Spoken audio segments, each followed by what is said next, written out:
آخر سب نے وہاں جانا چھوڑ دیا، مگر بعد میں پتہ چلا تھا کہ وہ ایک بے گھر عورت تھی۔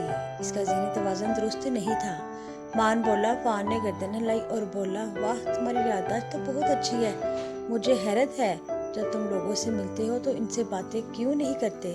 بس مجھے زیادہ باتیں کرنا اچھا نہیں لگتا۔ مان شرما کر بولا، ہاں کم بولنا اچھی بات ہے، لیکن دلچسپ اور اچھی باتیں سب شوق سے سنتے ہیں۔ فان بولا۔ مان سر ہلانے لگا، غرض وہ دیر تک خوشگپیاں کرتے رہے۔ پھر فان وہاں سے رخصت ہو گیا۔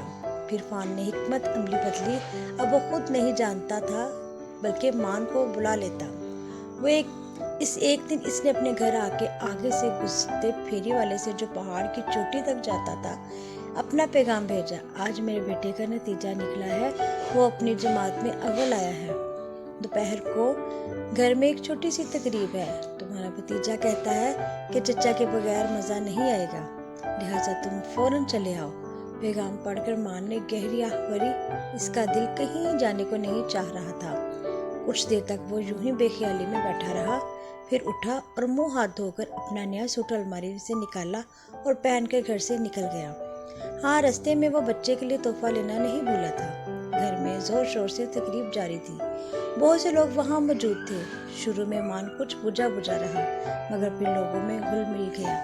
اسے وہاں بہت مزہ آیا تھا۔ گھر آ کر بھی وہ تقریب کے خیالوں میں کھویا رہا۔ پھر ایک روز مان کو پیغام ملا، لکھا تھا، میرے دوست، میں رات سے بہت بیمار ہوں، لگتا ہے میرا آخری وقت آ گیا ہے۔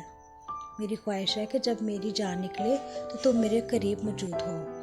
مان اچھل کر کھڑا ہو گیا۔ اس نے تیزی سے لباس بدلنا شروع کیا اور جلدی میں بازو اور گردن کی قمیض کے گریبان میں پھنسا بیٹھا۔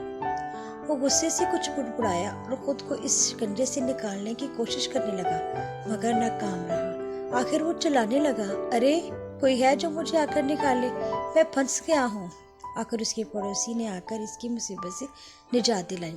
پھر اس نے موزہ پہنا، مگر دوسرا اہم رنگ موزہ مل نہیں رہا تھا، لہٰذا اس نے الگ رنگ کا موزہ پہن لیا اور اٹھ کر اس طرح بھاگا کہ اس کی ایک پیر میں جوتا تھا اور دوسرا وہ بھاگتے ہوئے پہننے کی کوشش کر رہا تھا۔ پہاڑی ڈھلوان پر سے اترتے ہوئے وہ ایک لڑک گیا، مگر فوراً سنبھلا۔ اس کی پڑوسن اس سے اپنی کھڑکی میں کھڑی تھی۔ وہ پورے گاؤں میں کہانیاں سنانے والی نانی کے نام سے مشہور تھی۔ مان کے یہ ہیت قضائی دیکھ کر وہ چلائیں، کیا تمہارے گھر کی چھت گر گئی ہے یا تم شادی کرنے جا رہے ہو؟ مگر مان نے اس کا کوئی جواب نہیں دیا۔ جب وہ فان کے گھر پہنچا تو دیکھا گھر میں مزیدار کھانوں کی خوشبوئیں آ رہی ہیں، اور فان جو اسے کھڑکی سے آتے دیکھ کر فوراً بستر پر لیٹ گیا تھا، زور زور سے کراہ رہا تھا۔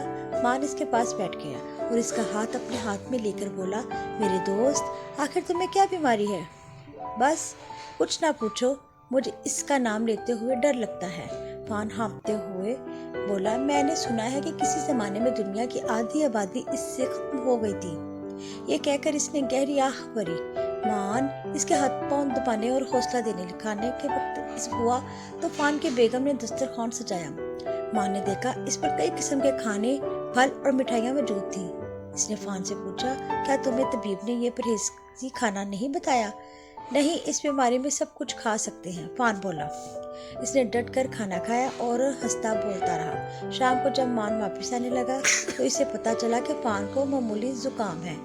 غرض یوں ہی دن گزرتے رہے۔ فان اس کے ساتھ سائے کی طرح لگا رہتا تھا اور اسے بھی اپنے ساتھ ہر کام میں شریک رکھتا، جس کی وجہ سے آہستہ آہستہ مان کی عادتیں بدلنے لگیں۔ اس کی اداسی اور سنجیدگی دور ہو تو وہ لوگوں سے ملنے جلنے لگا۔ وہ ان کی تقریبات میں شریک ہوتا تھا اور انہیں بھی اپنے گھر بلا لیا کرتا تھا۔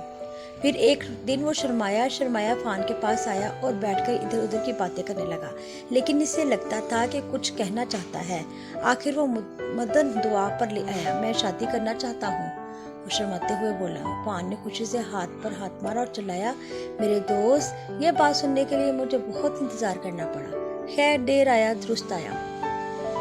میں اپنی بیگم سے کہتا ہوں کہ تمہارے لیے کوئی اچھی سی لڑکی تلاش کرے۔ کچھ دنوں بعد مان کی دھوم دھام سے شادی ہوئی، جس میں پورا گاؤں شریک ہوا۔ فان نے اپنے ہاتھوں سے اس کا گھر بھی سجایا تھا وہ بہت خوش تھا۔ اس موقع پر کہانیاں سنانے والی نانی اماں نے ایک لمبی چوڑی تقریر کی، جس کا خلاصہ یہ تھا کہ انہوں نے ایک دن مان کو بدحواسی سے عجیب و غریب ٹھلیے میں بھاگتے ہوئے دیکھا تھا، اور جب یہ سمجھ گئی تھی کہ اب وہ جلدی شادی کرنے والا ہے، اس تقریر سن کر سب نے تالیاں بجائیں اور دلہا دلہن کو مبارکباد پیش کی۔ مان اور اس کی بیوی ہنسی خوشی زندگی گزارنے لگے۔ یوں ایک دوست نے حکمت سے کام لے کر دوسرے کی حزاب عادت کو بدل دیا۔ آج بھی وہ دونوں اسی گاؤں میں رہتے ہیں اور جب بھی ملتے ہیں پرانی باتوں کو